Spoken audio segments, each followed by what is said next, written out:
Ini adalah wilayah Amerika Serikat, dan ini adalah wilayah dari Rusia.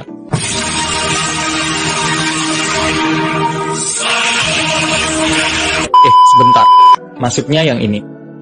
Sekilas, lokasi kedua negara ini berada saling berjauhan satu sama lain. Satunya berada di benua Amerika bagian utara, dan satunya lagi berada di antara benua Eropa dan Asia. Bahkan, jika kita tarik garis lurus dari ibu kota kedua negara tersebut, dari Washington DC sampai ke Moskow, maka jaraknya mencapai kurang lebih sekitar 7.816 km. Jarak sejauh ini hampir sama seperti kita bolak-balik Jakarta-Bandung sebanyak 52 kali. Tapi, tahukah kalian, sebenarnya kita bisa hanya berjalan kaki dari Amerika sampai ke Rusia. Loh, kok bisa hanya jalan kaki? Bukannya jarak kedua negara ini sangat jauh? Sebenarnya, jarak dari Amerika ke Rusia tidak sejauh seperti yang telah dijelaskan sebelumnya. Jika kita menggeser peta dunia sedikit ke arah sini, maka barulah ketahuan bahwa jarak antara Amerika dan Rusia hanya sekitar 83 km saja. Jarak ini dihitung berdasarkan jarak antara semenanjung Seward yang merupakan bagian dari Alaska, Amerika Serikat, dan semenanjung Chukchi yang merupakan bagian dari Rusia. Dua semenanjung dari kedua negara ini dipisahkan oleh Selat Bering yang menghubungkan Samudra Arktik dan Samudra Pasifik, serta memisahkan benua Asia dan benua Amerika bagian utara. Jika diperhatikan lagi, terdapat dua pulau kecil yang berada pada Selat Bering tersebut. Dua pulau kecil tersebut terdiri dari Pulau Little Diamond atau Diamond kecil dan Pulau Big Diamond atau Diamond besar. Dalam bahasa Rusia, dua pulau ini disebut juga dengan Острова Гвоздев. Nah, kira-kira seperti itu cara bacanya.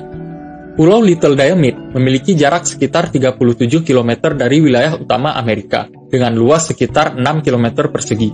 Sedangkan Pulau Big Diamond juga memiliki jarak sekitar 37 km dari wilayah utama Rusia, dengan luas sekitar 29 km persegi. Kedua pulau ini dimiliki oleh masing-masing dua negara yang ada di dekatnya. Little Diamond dimiliki oleh Amerika Serikat, dan Big Diamond dimiliki oleh Rusia. Hal ini bisa terjadi karena saat Rusia menjual wilayah Alaska kepada Amerika Serikat pada tahun 1867, kedua pulau Diamond digunakan sebagai batas antar kedua negara tersebut. Nah, dari batas tersebut, barulah ketahuan lagi bahwa jarak terdekat sebenarnya antara Amerika Serikat dan Rusia hanya sekitar 4 km saja, di mana jarak tersebut dihitung berdasarkan jarak dari Little Diamond ke Big Diamond. Jika dilihat secara langsung, untuk berjalan kaki dari Amerika sampai ke Rusia dengan melintasi Selat Bering memang terasa mustahil untuk dilakukan, karena wilayah Selat Bering tersebut merupakan wilayah perairan. Namun, saat pertengahan musim dingin tiba, wilayah di sekitar Selat Bering biasanya akan membeku dan tertutup oleh es, dan membuat dua semenanjung dari wilayah Amerika dan Rusia menjadi terhubung. Pada waktu inilah, secara teknis, kita dapat berjalan kaki dari Amerika Serikat sampai ke Rusia. Dalam sejarah modern, tercatat dua kasus di mana manusia berhasil berjalan kaki dari Amerika ke Rusia dengan melintasi Selat Bering. Kasus pertama dilakukan pada tahun 1998 oleh Dmitry Sparrow dan anaknya, Matt V. Dmitry Sparrow adalah seorang penjelajah Arktik dan ahli matematika dari Rusia. Dmitry mencoba sampai sebanyak 3 kali untuk dapat melintasi Selat Bering dengan berjalan kaki.